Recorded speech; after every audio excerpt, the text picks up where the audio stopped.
Well, greetings and salutations, everybody. Welcome to the best damn movie-related show on the planet Earth, the John Campea Show podcast, coming from right here in our quaint little studio. I'm, of course, your host, John Campea. I'm joined in studio today by Jonathan Voico, running things. It is I'm here. And most importantly, you guys are here. Thank you so much for being here, making our little show part of your day. And here's how today's show is going to go. We're going to start off by talking about a few predetermined topics. Then in the second part of the show, we're going to take your live comments and questions. If you've got a thought, theory, opinion, or question you'd like us to address, and as long as we deem it appropriate to be addressed on the show, go ahead and fire it on in to www.streamelements.com/JohnCampea/tip, and we'll get around to answering that on the second part of the show. And here's the good news. If you happen to be one of the people listening to our audio-only podcast, the John Campea Show podcast, that you can find on Spotify, Apple Podcasts, or wherever your favorite podcasting app of choice is, or if you happen to be watching this show a little bit later in the day when we're not live, you can still use this tip link because it's good 24 hours a day, 7 days a week. Just send on in your question whenever, and we'll get around to answering it on the next episode. All right, guys. With that down, we got a couple things to discuss here on this Thursday. So let's get things started, shall we? You know, I think one of the most criminally overlooked, underappreciated movies the last couple of years. I'm not saying it's one of the best movies the last couple of years, but criminally overlooked and underappreciated was Chris Pine's Dungeons and Dragons movie. That movie was delightful. It was so much fun and so much better than that Dungeons and Dragons movie they made a bunch of years ago. Now, granted, I'm a Dungeons and Dragons player, so I obviously was really looking forward to the movie, but I wasn't biased. They made another Dungeons and Dragons movie and it sucked. Yeah. This one was so much fun. I agree. The cast was great in it. Chris Pine was like, I thought it was a weird casting at first, getting Chris Pine in a Dungeons and Dragons movie, but you know what? Too. He was great in it. Then they got Bridgerton Boy, Pretty Face McGee. I can't remember his name. Yeah, I got him right. Where is he? Right here. Yeah, but he was also wonderful. I'm just mad because he's so handsome. So much better looking than I love how they would bring that out in the movie too. Yeah, they would. They would why dodge the elephant in the room? Like he's far more handsome than any of us. Just acknowledge it and get past it. But yeah, anyway, Michelle Rodriguez was fantastic in it. Justice Smith was really good. I mean, I really liked the whole cast. It was fun and delightful. And nobody went to go see it. No, I didn't even see it. I saw it on Amazon and I loved it. Did you? But I didn't catch it in theaters. So, of course, I caught the stinky one. The other one. Of course. Jeremy Irons was in that one, wasn't he? I want my dragons. Jeez. It was so bad. That's my way of saying yes. Jeremy Irons was in that one. It was so bad. He is an incredible actor, but that had he's one of the best. That had to be one of his worst roles. You know, I did. I think just last week, I didn't get through the whole thing because I was a little tight on time, but I ended up watching a bunch of that movie they did a bunch of years ago, Margin Call. That he did with Kevin Spacey. I really like that film. Anyway, Jeremy Irons is great. Yeah. But nobody went to go see Dungeons and Dragons. I mean, it flopped, and it flopped hard. And I think a little part of that was the fact that there was another Dungeons and Dragons movie that people remember, and it was terrible. I think another little part of it is, and I know this is true because in the weeks and leading up to the movie coming out, we got a lot of questions sent into our show about, you know, John, I don't know. I mean, the trailers look good, but I've never played Dungeons and Dragons, so I think I'll be lost. And I think that had a significant thing to do with it. There's just a lot of people who don't play Dungeons and Dragons. Unfortunately, the vast majority of the people don't play Dungeons and Dragons. They probably looked at it and thought, that'll go over my head. And they did such a great job that if you did play Dungeons and Dragons, there was a lot of little subtlety in there for you to really appreciate. But if you never played Dungeons and Dragons, it was perfectly good to watch. But anyway, film bombed, pretty much killed any hopes for a sequel. But maybe hope has returned. Because according to this new story, apparently it is now a bona fide hit on Netflix. Even though Netflix is not Dungeons and Dragons' home in North America. It's not on Netflix in North America. It's on Amazon. Right. But in a lot of international territories, it's on Netflix. This was Screen Rant had to write about this. Netflix has now announced their chart of the streaming platform's top 10 most watched English language movies for the week of September 30th through October 6th. Dungeons and Dragons Honor Among Thieves has landed on the chart at number 9, even though it's not even available in America. With 3.2 million viewers amassing 7.2 million viewing hours, which means that just about everybody who started watching it finished it. It has appeared alongside other Netflix original hits such as Rebel Ridge and Uglies. These views have come from a variety of European territories, including Austria, Germany, Spain, Switzerland, and Italy. Additionally, it's the number 1 movie on local charts in Croatia and Serbia. So basically, it's number 9 on their worldwide chart for English language movies without even playing in America, which would arguably be where it would get its biggest audience. So this has some outlets speculating, well, wait a minute, could there be life? Could there be some light at the end of the tunnel for the possibility of a Dungeons & Dragons 2? Here are the things working in its favor. Number 1, clearly it's finding an audience globally, right? Even though a lot of people like yourself, Jonathan, didn't go when it was in theaters. Right. It's one of these rare films that actually really does seem to be finding its audience globally. Partially, I think, because the reputation of it was that it was a really good movie. Secondly, it was a really good movie. Sometimes, not often enough, but sometimes we see studios willing to roll the dice on a sequel to a first movie that didn't do well, but was really well received, in the hope and belief that maybe if we do a second one now, we'll get better results. And I think that's a possibility.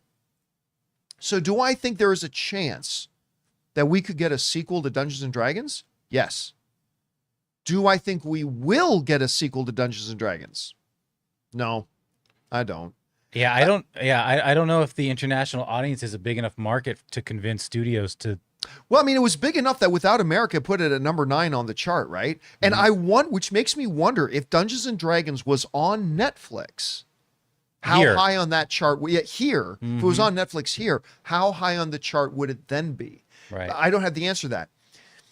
The problem, of course, is that Dungeons & Dragons didn't just underperform. It flopped.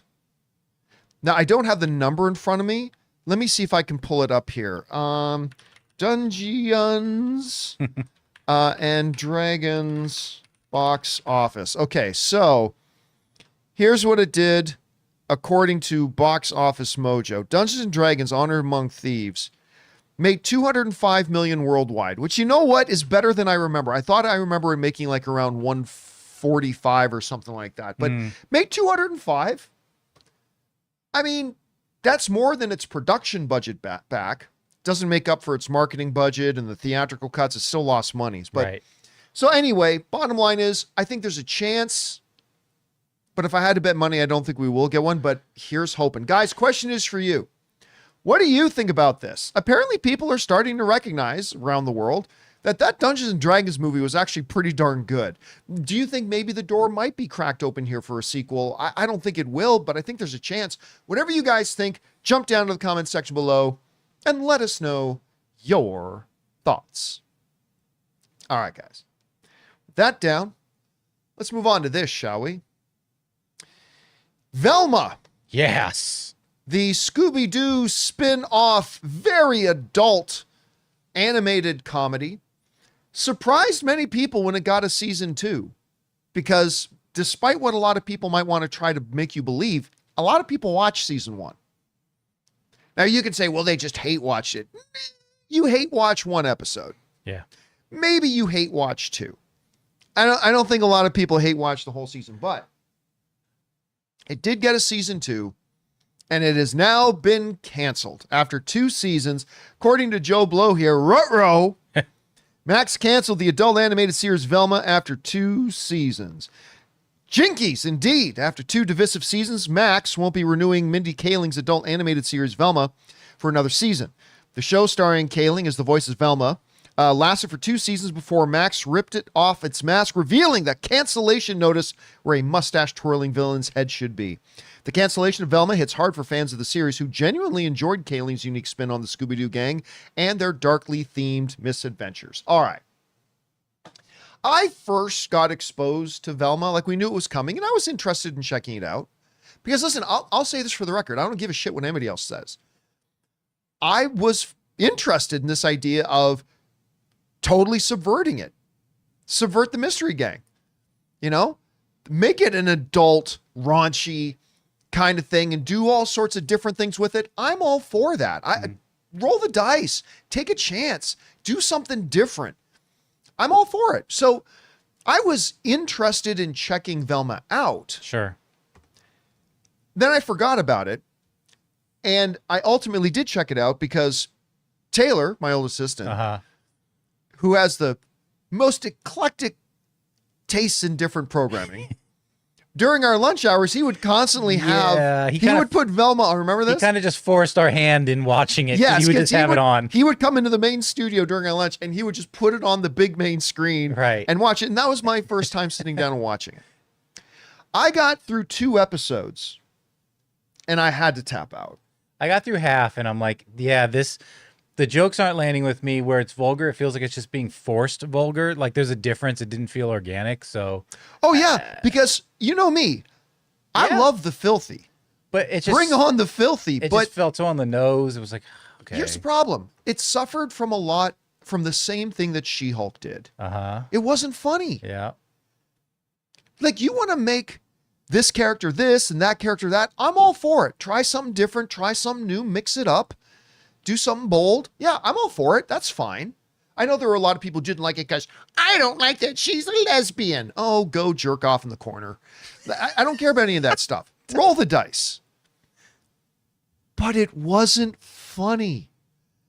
So I'm just watching this and maybe there were like 1 or 2 jokes that made me crack a smile for a second.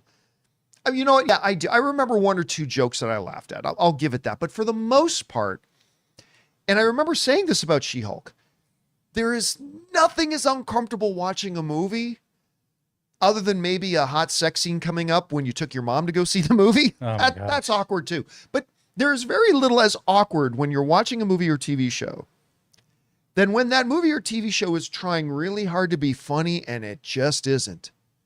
And that's the thing. If you're going to roll the dice and do something as transformative as they did with the Scooby-Doo gang in a Velma, your first priority better be make damn sure it's funny. You know what a great example of that is? The Boys. You want to take the superhero trope and you want to turn on its head and you want to do all this perverted, raunchy, whatever. You want to do all that? Okay, go for it. But you better damn well make sure that when it's supposed to be funny, it's funny. And The Boys is hilarious. And a great drama on top of that. It's tragic, too. Yeah, with tragedy, tragic. And it's Shakespearean in many ways. It's great. Like, The Boys kills it, knocks it out of the park. I think Velma could have been that if it had been funny. And listen, as the Joe Blow article points out, the show has its fan base. And for those of you who are part of that fan base and you did find it funny, I'm not trying to take away from your enjoyment at all. I love that you found it enjoyable and I love that you were entertained by it. I think that's great. I'm just saying for me, everything landed like a lead balloon. Yeah, I thought it was going to land a little more like Harley Quinn.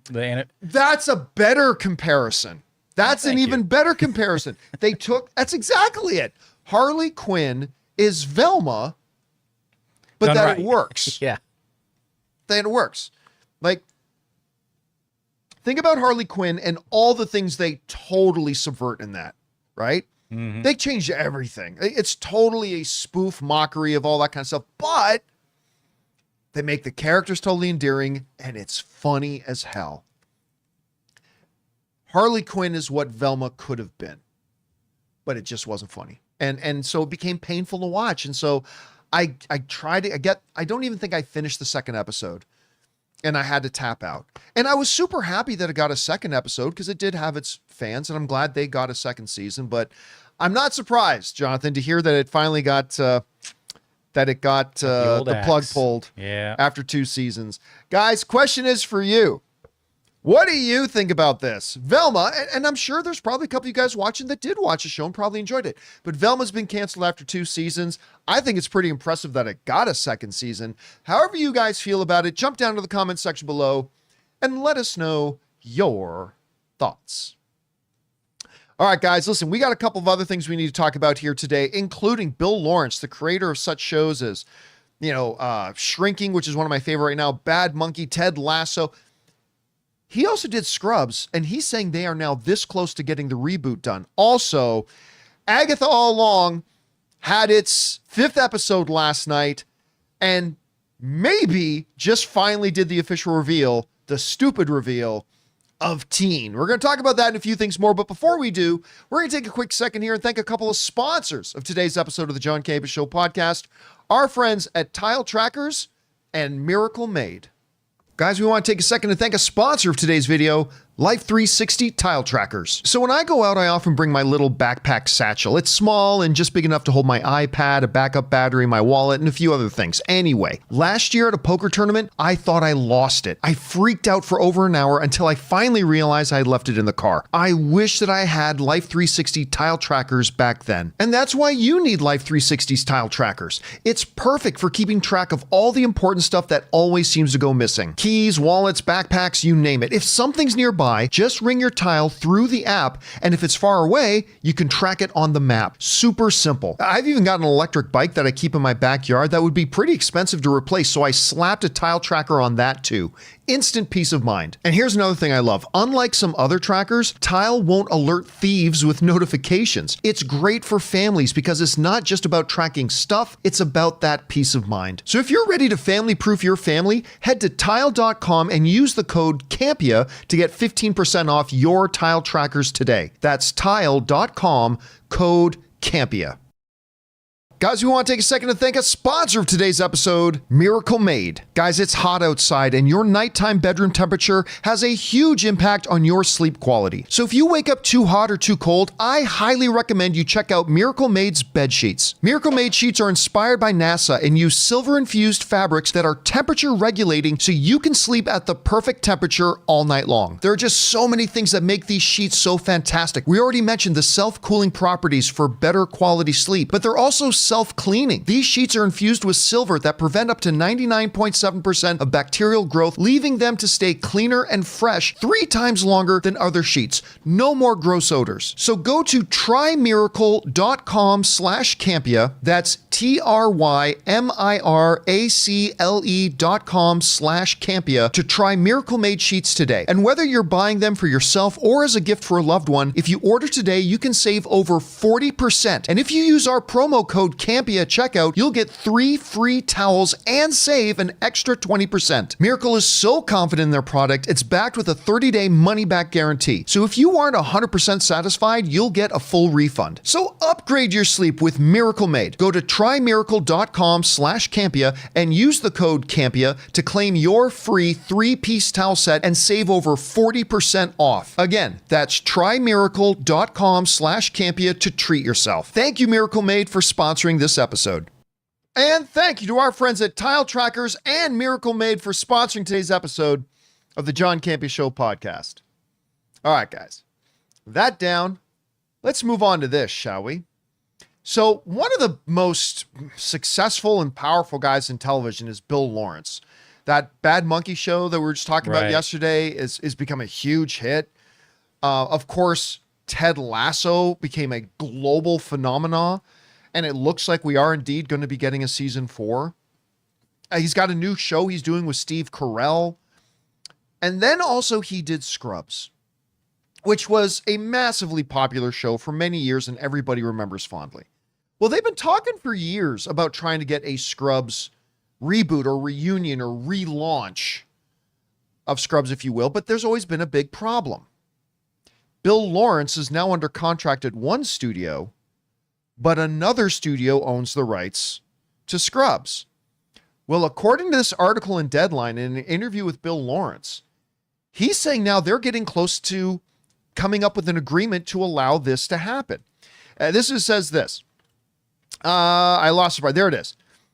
The main obstacles for the Scrubs follow-up has been working out an agreement with Warner Brothers TV, where Lawrence is under an exclusive overall deal, for him to be able to work on the reboot as Scrubs is produced by Disney's 20th Century Television. Lawrence said this, "I think it's getting really close to being figured out, and I think in a good way," Lawrence said. Big chunks of the creative team behind the camera and most of it from in front of the camera are all super invested and excited, so very close. Now, what was the guy's name again? The lead guy in Scrubs, Zach Braff? Zach Braff played JD. Yep. So Zach Braff has been saying for a long time that they want to get the Scrubs crew back together. He said he and the crew from the show all still stay in touch and vacation together and stuff like that. He said they all are ready to do it. They're all ready to come back and do it again. Bill Lawrence has said he wants to do it. The big hang up is Lawrence is under contract at WB. Disney and 20th Century, they own the rights to Scrubs. Right. But it sounds like everybody involved wants to get it done. Mm-hmm. And listen, these revival shows have done pretty damn well in the last number of years. Remember, Will and Grace had its big revival thing.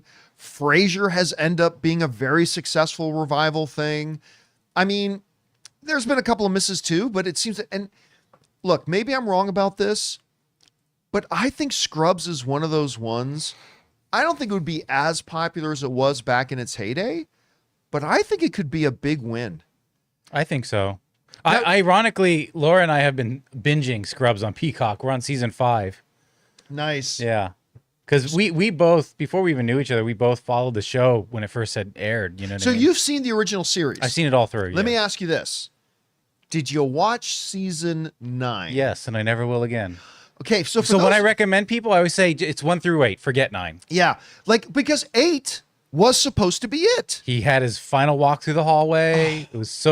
That was such a touching scene. And where he looked at a movie screen of a montage of what his future was going to be like, played to the music of Peter Gabriel's Book of Love. Yep. It was in an industry, television shows have a very, very difficult time sticking the landing with their finales. It was a great finale. And then a new deal got struck, and I think it changed networks, didn't it? I think it changed networks. May have. Anyway, then they did a season 9, but a couple of the key characters, including Zach Braff himself, weren't a part of it, and it was just awful. Yeah, it was like a med school kind of thing. Something like that.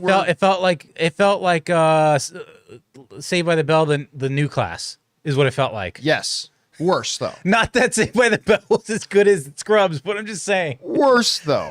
It was so bad. And again, especially when you go back and look at the finale of season 8, I got emotional. He's standing out in the back of the hospital. He's outside. Yeah. And he sees in his mind's eye this movie screen and the future that, him and the girl get married and him and his best friend, they both have kids and the growing up together and family life.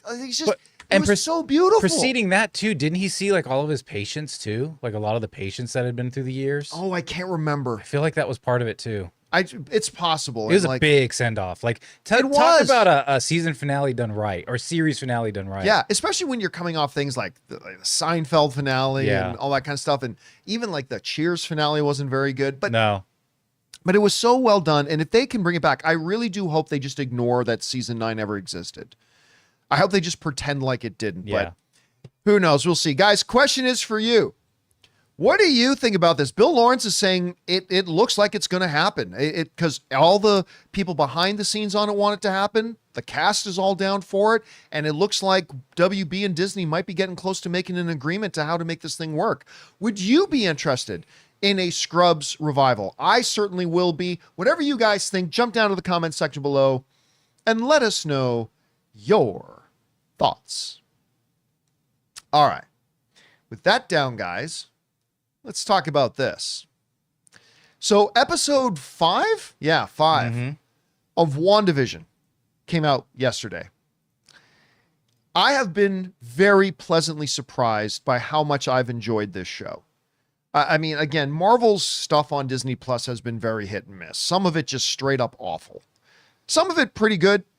WandaVision was great. Yeah. I thought Ms. Marvel was great.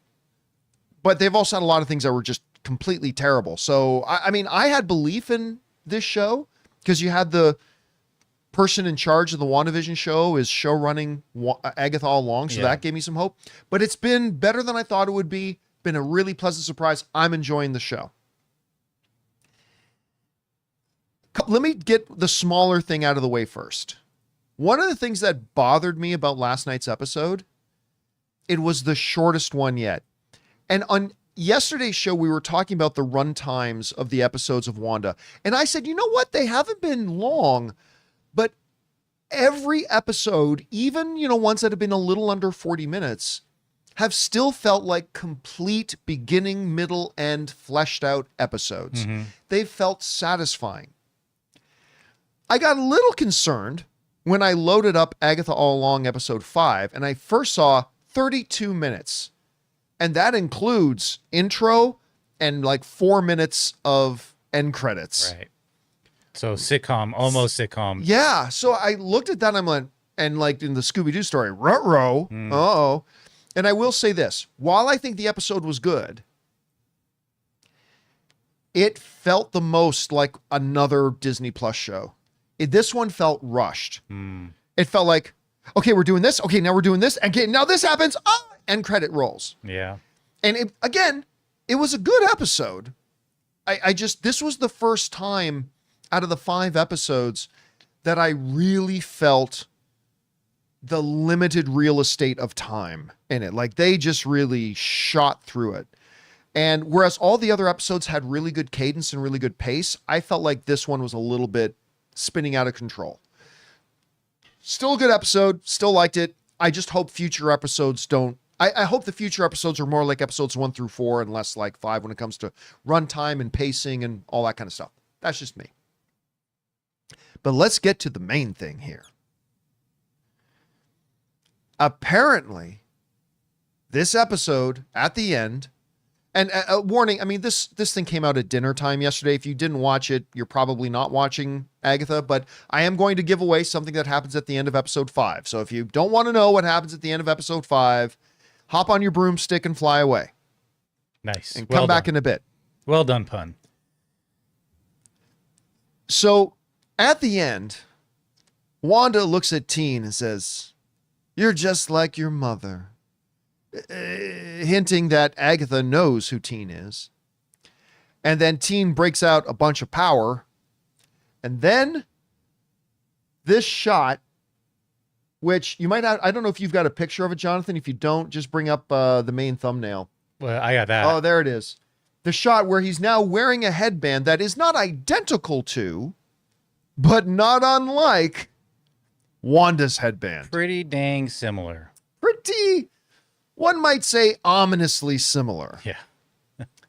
Now, of course, for a long time, a very popular theory has been that he's going to end up being Billy Wiccan. Then there was a Funko Toy Pot leak toy a while ago that had his figure and called him Billy. Of course, though, toy leaks have been wrong. The big Justice League one, the one from Flash, there have been some major errors or people thought this meant something and it didn't. But that's been the popular theory. Now, my position on this has always been very clear.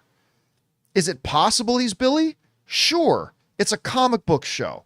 They could say, even though it makes no sense whatsoever, I've said on the show, they could say, oh, we have found the dark crystal of Mblumbafplath, and that has manifested through the eye gemstone of Garuthafar, through the 7th dimension of Earth 72Q, and that has brought this. I mean, it's a comic book show. They can do it.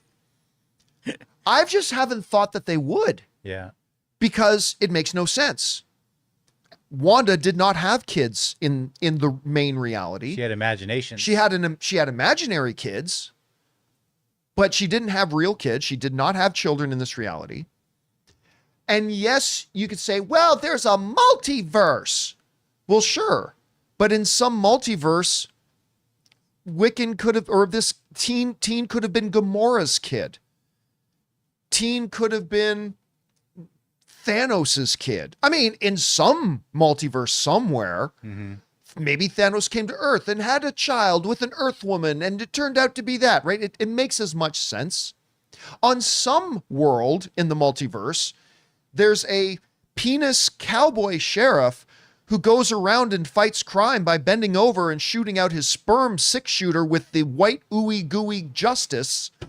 And that's how he stops criminals. I mean, it's multiverse. It could happen. So I've always said, could it be Billy? Sure, it could be. Oddly enough, he just keeps creating more criminals.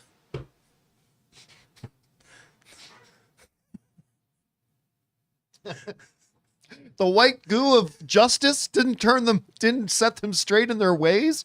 What? So anyway, so we always said, yeah, it could be because it's a comic book and they could do something. But I said, I don't think they will because it doesn't make any sense. And even if you wanted to go into the multiverse stupidity and say, well, in Doctor Strange's Multiverse of Madness, they go to Earth 7555 and there she had the kids. Okay, well, even if you want to say that, this kid is way too old for that. Right? So she didn't have kids. If you want to go to some other world where she did, okay, well, those kids were too young. That can't be one of them. In the show himself, the kid's talking about his dad loved to use the sous vide and all that kind of stuff. So I said, it could be him. It's possible because it's Marvel, but I don't think it will be. Maybe that's some kind of just Darkhold crown. So maybe it's the only reason maybe the kid is a Darkhold manifestation. Yeah, the only reason that Wanda had it was because she turned to the Darkhold. Because I don't remember her wearing that before that. Maybe I'm wrong. So maybe he's like Mephisto's son or something like that, or something. Now look, yeah, there is still a possibility, although it seems unlikely. There is still a possibility here that this is one of Marvel's big misdirects. Maybe. Like maybe this is after all, she did not say Wanda. She said your mother. So I guess it's possible that this could be one big giant Marvel misdirect. Mm-hmm. Kind of like they did with Mephisto in season 1 and kind of like what they did with Frank Bonner. What? Ralph Boner. Ralph Boner. Yeah. I prefer the pronunciation Bonner. Yeah. But yeah, in season 1, maybe this is another one of those. I hope it is because that would make it make more sense. But it looks like they're doing the stupid thing and making this somehow, even though Wanda doesn't have kids, they're going to say it's Wanda's kid, even though that makes no sense. But whatever. So I got to say, though, that ending where he's like drowning them in the mud. First of all, he takes possession of the other two and throws Agatha in the mud and then tosses them in it too. And he's like clearly exhibiting a lot of power. That was a pretty good scene, man. That was a pretty good shot. I got to say, that was pretty good. I still hate the idea that they're making him Billy because it makes no logical sense whatsoever, even by the show's logic. But I got to give it. That was a pretty cool scene after they got out of the house. And you know what else I liked? I liked that they did the callback to WandaVision, where we see what happened to Agatha's original coven and her mother. Mm-hmm. And they actually made Agatha a little sympathetic when you realize that the mother always hated, like, what chance did Agatha have when you had a mother that looked at you like that your whole life? So I thought that was kind of interesting. I thought that was kind of cool. Mm-hmm. So is it a misdirect? Do we find out at the beginning of episode 6 that this was a misdirect? Probably not. It's possible, but probably not. But then again, everybody, remember with the original Agatha, one of the big things I got wrong in the original WandaVision was I did not think Catherine Hahn was actually Agatha. I just said it feels too on the nose. I don't think she's going to be Agatha. Turns out she was. But one of the things that I got right that everybody said I was an idiot for was I said, that's not Quicksilver. And everybody's like, John, yes it is. So what? They're making it up. He's Quicksilver. They're crossing it over. And I said, no, he's not Quicksilver. So I was totally wrong about Agatha's identity in the first one. I was totally right about Quicksilver.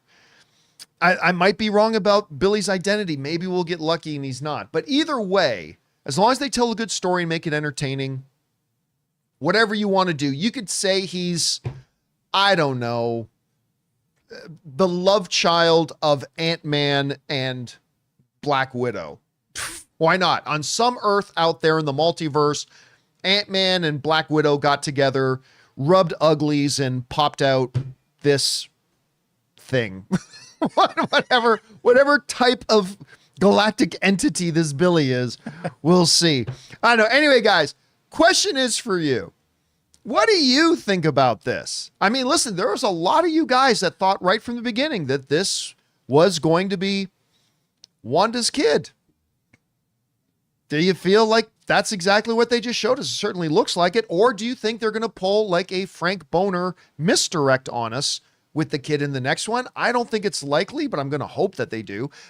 Even still, episode was pretty good. Whatever you guys think, jump down to the comments section below and let us know your thoughts.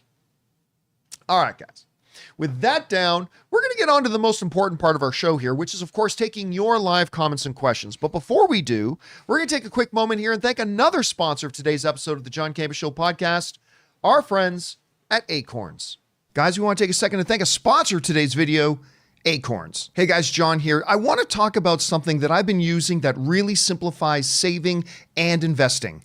Acorns. Now, I know a lot of you might find investing intimidating. Maybe you don't know where to start, or you think you need a ton of money to make it worthwhile, but trust me, I've been there. And that's why I love Acorns. Acorns makes it super easy to automatically save and invest. And the best part, you can get started with just your spare change. Literally, Acorns takes that leftover change from everyday purchases and invests it for you. Acorns builds a portfolio specifically for you based on your money goals, and then it automatically invests your money for you. You don't need to be an expert at all. For me, it was an absolute game changer. When I got started, I was busy. I didn't have time to sit around managing my investments, but I still wanted my money to have a chance to grow. Acorns took care of that for me effortlessly. So if you're ready to start investing in your future, head to acorns.com/Campea or download the Acorns app to start today. Client testimonial. Compensation provides incentive to positively promote Acorns. Investing involves risk. Acorns Advisors, LLC, an SEC registered investment advisor. View important disclosures at acorns.com/Campea. And thank you to our friends at Acorns for sponsoring today's episode of the John Campea Show podcast. And again, guys, I really do highly encourage you to try out the Acorns app. I think you're going to be really pleasantly, I've been using it for years and years and years. You guys should totally give it a shot. Anyway, with that down, guys, let's get on to the questions here, shall we? Jonathan, what we got up first? Rolando is up first. Hey, John, big fan of the show. As soon as I get home, my routine is to turn YouTube on and watch the show. Oh, thank you, man. I appreciate that. Since Joker 2 was such a disaster, do you think they'll shy away from the character for the time being and utilize other villains moving forward? I mean, I never thought they would dive right in with Joker right off the bat anyway, but no. I mean, look, let me put it this way. If James Gunn was planning on using a Joker character in his DCU, I don't think the results of this movie are going to deter him.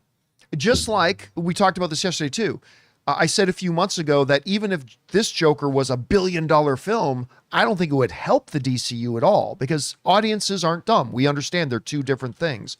And now that it's turned out to be a flop, I don't think it hurts the DCU at all. And I don't think it should deter them from using Joker whatsoever. All right, what's next? Got anonymous. I'm a huge fan of Ted Lasso, but I couldn't get into Shrinking. I really enjoyed Ford's performance. Maybe my favorite of his. Siegel's acting seemed odd and out of place. Felt miscast. Oh, I totally disagree. Disagree. And I couldn't stand his character. Oh, so this is Kyle Erickson. And I couldn't stand his character and his relationship with his daughter. I know that you are a huge fan. I think I loved it because that his character is very flawed. And I think that's one of the things I love about the character. I mean, too many TV shows today have, even if their characters are quirky, they're morally perfect.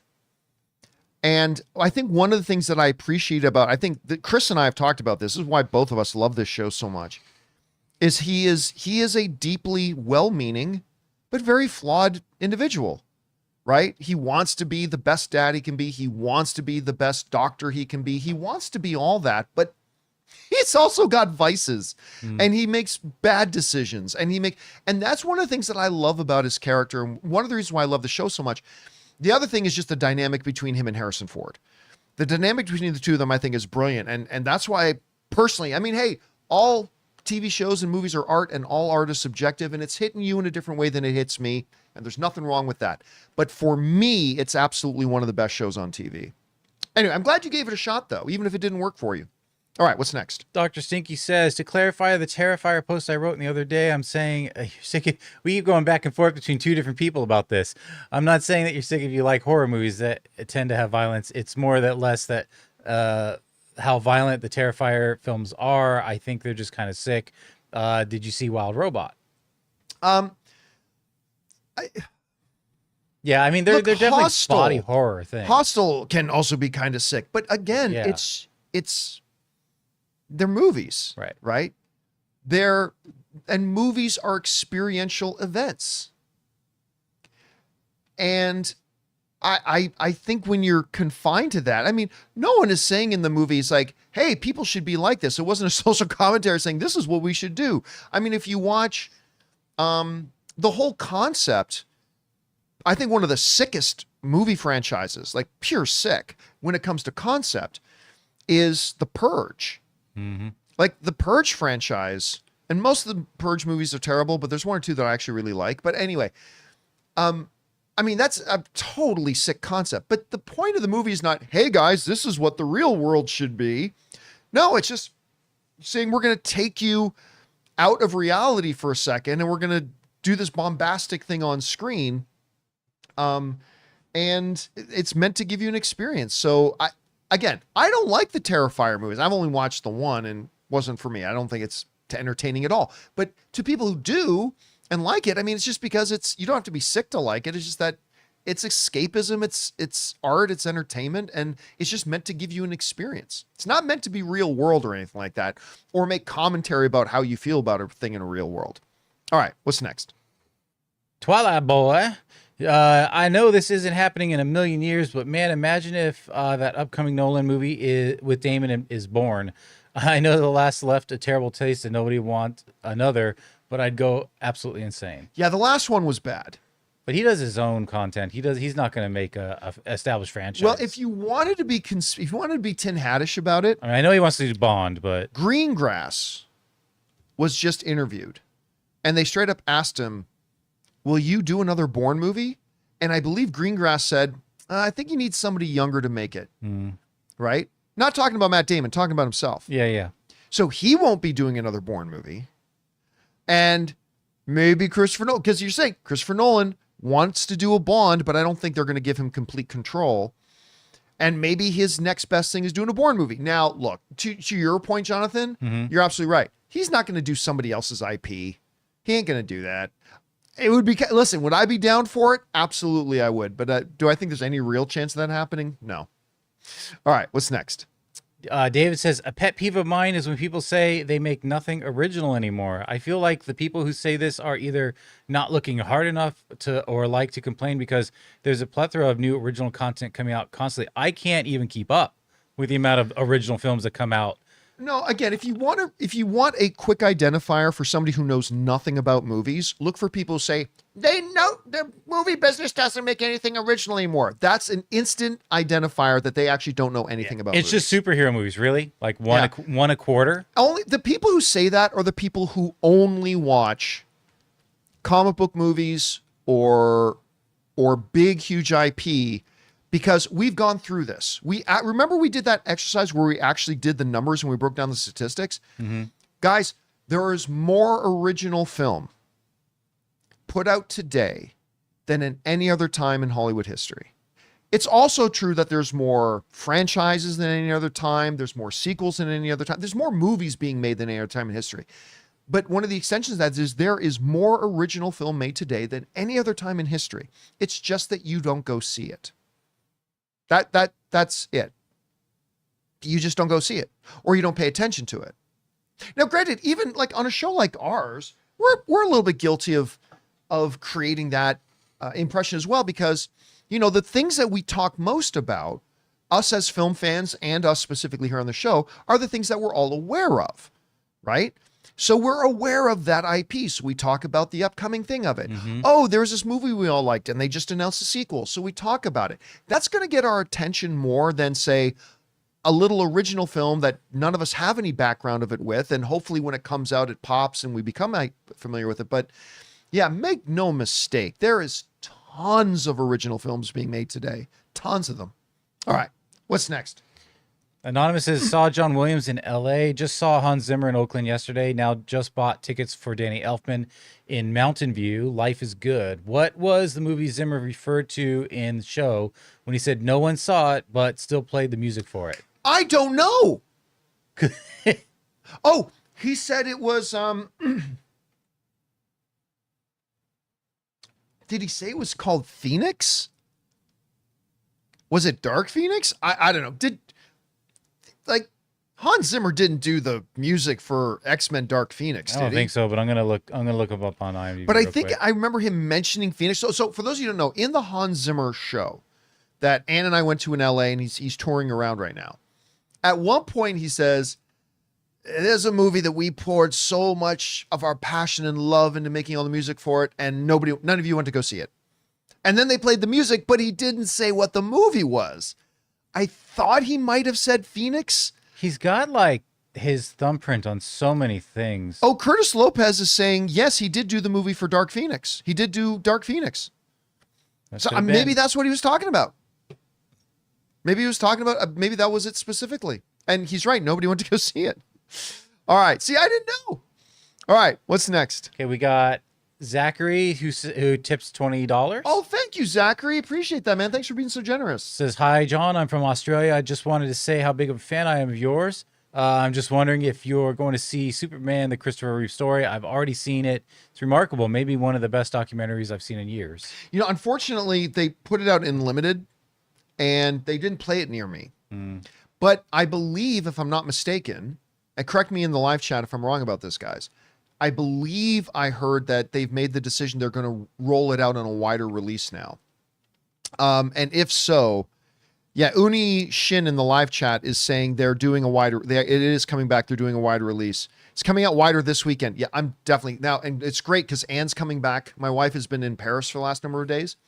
She's coming back tomorrow night. So I think this week, I know she's dying to see it too. So I think this weekend we'll probably sneak off and go watch it. Because listen, they showed us like a 3 or 4 minute preview of it at CinemaCon back in April. And everybody in that theater, the 5,000 people in there were crying, crying just at the preview of it. So yeah, I think I'm definitely gonna go see it. All right, what's next? Optimus Prime says, are you disappointed with the revealed identity of Tina on Agatha? It turns out to be what everyone else was already assuming all along, even though it doesn't obey the logic of the show. Am I disappointed? Yes, because it makes no sense. It defies all logic, even their show's logic. I'm okay if fantasy or sci-fi movies break our normal world logic. Just follow your own world's logic. And they broke that too. Agatha did not have real kids. And even if you want to pull something out of multiverse, those kids were totally wrong age, and they're not supposed to be able to come into this universe. And I've always said, I mean, they can pull something like, we found the ancient gemstone of Glabablath, and we were able to merge it with the decrepit spirit of the Dark One Mephisto. And when the one torn out page of the Darkhold survived, and it mixed in with the gemstone of Glabablath, and it brought into manifestation the being that would be Wanda's kid. I mean, they could do something like that, but I think it's stupid. I think it's really dumb. But they're doing it. And if they do it well, then whatever. If they do it badly, then that sucks. But if they do it well, even though I think it's dumb, well, look, bottom line is, do they do it well? So if they end up doing it well, I'll deal with it. Then it's fine, right? Because at the end of the day, the number one job, the number one responsibility of filmmakers and showrunners is to make an entertaining product. And if they do go this direction and still end up making an entertainment product, then okay, whatever. Then whatever. As long as it works, it works. All right, what's next? Matan says, the rumors of Doom and Reed relationship won't be as important and impactful in the MCU as they were in the comic. Make me wonder if MCU has pretended to respect the comics just because it has colored costumes, unlike the Fox X-Men. But it's adapted, so it's always going to be a little different. That's one of the most idiotic things I've ever heard. I mean, listen, of course, Marvel respects Marvel. Marvel respects Marvel. But some of these people who like to try to make themselves sound like they have high respect for comic books, they always forget the comic books change things all the time. Comic books change their own stories, and comic books themselves change their own histories, and comic books change their own origins all the time. Nothing in comic books is sacred because the comic books themselves change them all the time. One of the great examples of this, I tell this story all the time, but it bears repeating here. When Superman Returns was coming out, and a lot of you have probably heard me say the story, but it's great. The director of Superman Returns was at Comic-Con, and somebody in the audience asked him in a Q&A, why did you decide to change the Superman costume? To which the director replied, what do you changed it from what? There have been over 30 in the comic books themselves. There have been over 30 iterations, some big changes, some tiny changes, but there have been over 30 iterations. Today, there's probably been over 60, but there have been over 30 iterations of the Superman comic, of the Superman costume in the comics. So when you ask, why did you change it? I got to ask you, change from what? And that's the thing. The comic books are meant to, the stories and the lore in the comic books are meant to be pliable. And so that's why when you get, is anybody going to say Kevin Feige doesn't respect of course, Kevin Feige knows the comics 55 times better than you ever will in your life. But when they make Civil War, it was completely unlike the Civil War comic book. Again, how I just said with Agatha, the main bottom line is to make the best movie possible. And if they have an idea of how to make the best movie possible, and it doesn't quite exactly line up with the lore in the comics, who gives a shit? Who cares? I don't like that they're making this kid Billy, if that's indeed what they're doing. But you know what? If the show ends up being good, then who cares? Right? So they have more respect for the comics than you ever will, but that doesn't mean that you should just take ad hocum anything that they did in the comics and just make a direct translation out on the screen. That's not how it works. Anyway. All right. What's next? DJ says, for a while now, you have stated that the supernatural does not fit in Reeves' universe. I do for the most agree, but would suggest that Iron Man 1 was grounded and the supernatural was slowly developed. Right, but that's the world they've developed. Well, not really. Not really. That was always a world, because remember, in that world, that is something that it was always presupposed that the gods and the things and all this kind of stuff were always there. The whole point of when they made Iron Man 1, they were laying the groundwork for this wider kind of universe, for this supernatural kind of universe, for this sci-fi universe. And in Gotham, they are not. In Matt Reeves's Gotham, they are not. Matt Reeves's Gotham is supposed to be a place where magic doesn't exist, where aliens don't exist, where superhumans and gold spandex wearing harbingers and whatever don't exist. That's a real world. And they are not, Reeves didn't set up that way. Christopher Nolan also did it that way. There was no room in Christopher Nolan's universe for the fantastical. Iron Man 1 was clearly laying the groundwork for the fantastical. And yeah, I don't really think you can compare the two at all. All right, what's next? DJ follows up. When I watched the Penguin, I wonder how they came to the fat Colin Farrell combo. A could not get a big guy with level of acting they wanted. So kept looking and said, let's use makeup. B, just did the casting and got Colin and decided after, let's make him fat. Well, Penguin has always kind of been traditionally that way. That doesn't mean they had to make Penguin that way, but that's what they envisioned the character to be. And look, my thing has always been, find the actor who can best play the role, right? Everything, all other considerations are secondary. Find the character, find the actor that can really manifest the character you want. And if that later means you need to put in colored contact lenses to change their eye color, whether that later means you got to put a wig on them to make them look a little different, or whether that means you even put a bit of a bodysuit on them. The most important thing is start with the actor that you think can most manifest the character that you are envisioning for your movie or TV show. And to them, Colin Farrell was that guy. I don't think you need to go out and get a heavier guy. Well, let's take somebody who doesn't fit the role quite enough. Why? Because his body type is bigger. Well, who cares? They're actors. Actors play things that they are not. Right? That's always been my big mantra, right? Actors play things that they are not. So I think it just was, you know what? Colin Farrell just kills this. And so let's, if we got to put a bodysuit on, let's put a bodysuit on him. We can do that. That's easy. When they were going out for Thanos, they didn't look for somebody with purple skin. So, we'll CG the character. Don't worry about it. So yeah, I think it's perfectly fine. All right. What's next? DJ follows up, says, back in the days of super chats, there was one time at band camp when Chris scrolled forward to find the second part of the question while Jonathan read out the first part and then read it on cue. Was clever. Wondered why you didn't adopt it at the time. I have no idea what is he talking about? I just think at the time that I kind of remember that day, but it was just the thing with super chats is if there was a part 2, oftentimes they'd be separated by like 12 other comments. And I think just to save time at that point, like, she just was able to like scroll up and find the other one and then hop onto reading the second one. But for the most part, the tips keep them together. So yeah. Yeah. It was just one of those things you do live and it's just in the moment, Yeah. All right. What's next? DJ Info says, my girlfriend wanted to do a double bill of Joker 2 and Megalopolis. When I didn't reply, she said, okay, what has Campea said? To which I replied, babe, it's not just him.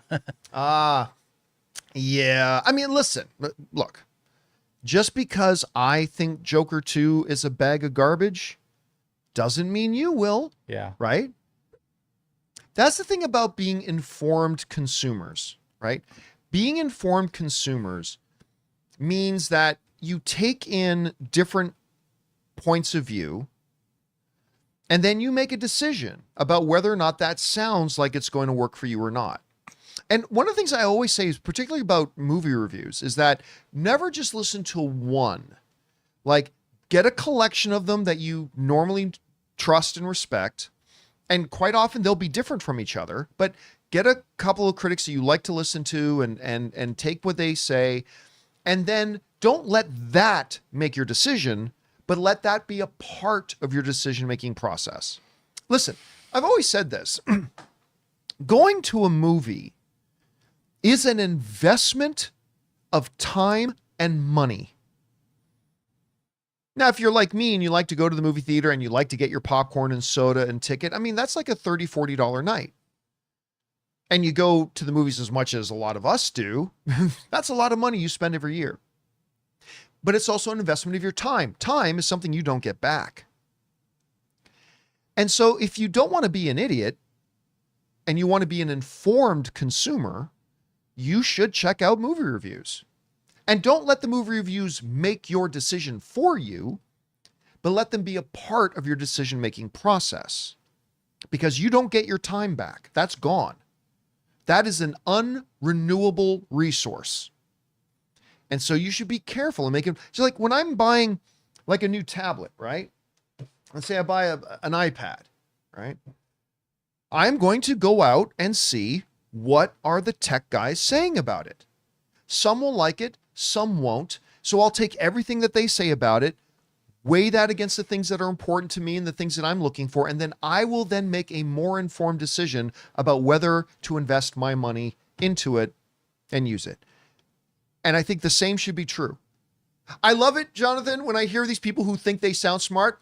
I don't listen to any film critics. I just watch the trailers and I make a decision for myself. Oh. So the only voice you're going to let help influence your decision was the ad. Was a corporate produced piece of propaganda specifically made to manipulate you into giving them your money. Oh, and you think you're smart saying, I'll just watch the trailer and then I'll make my own decision.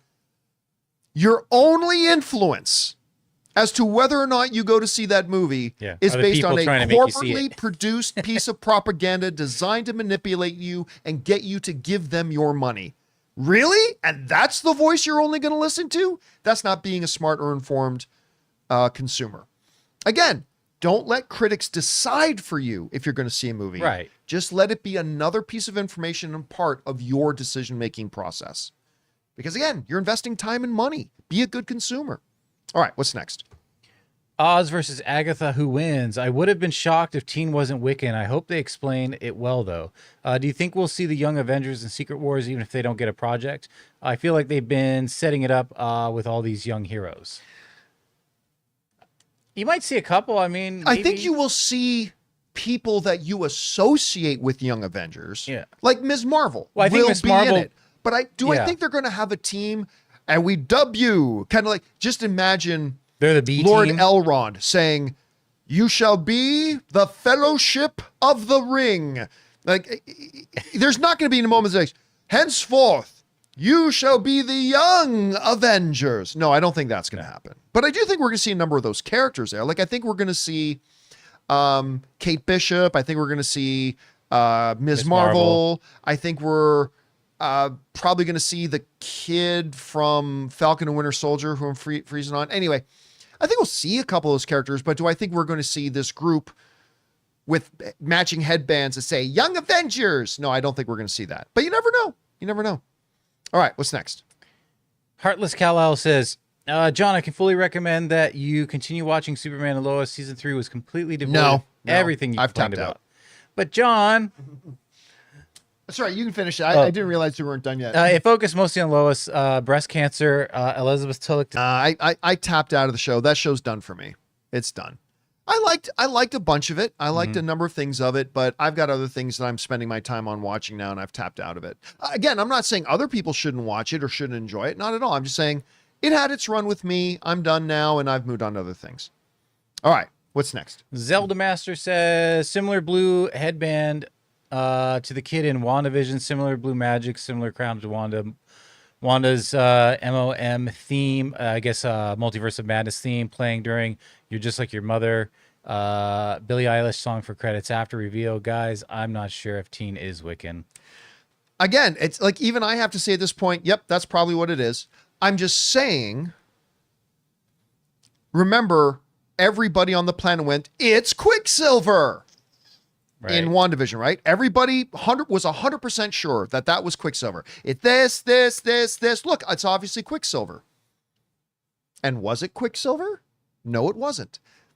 I'm just saying, is there a possibility here that this is another, Ralph Boner, as I like to call him, Frank Boner, misdirect? It is possible. If you don't think that's possible, then you haven't been watching a lot of Marvel stuff. Do I think it is a misdirect? Probably not. No, I don't think it is, but I'm just saying the possibility is that it's a misdirect, like in what they did with Quicksilver, which I thought was one of the best things they did in WandaVision. Everybody was mad. I'm mad it's not Quicksilver. It's like, I think it was one of the best things they ever did. Yeah, I think everyone thought, this is it. This is how they're crossing over the X-Men. This is how they're bringing the X-Men universe in. Look, Everybody I did at first. said it. I was like, oh my gosh. But then by the time the next episode hit, I'm like, I just don't feel it.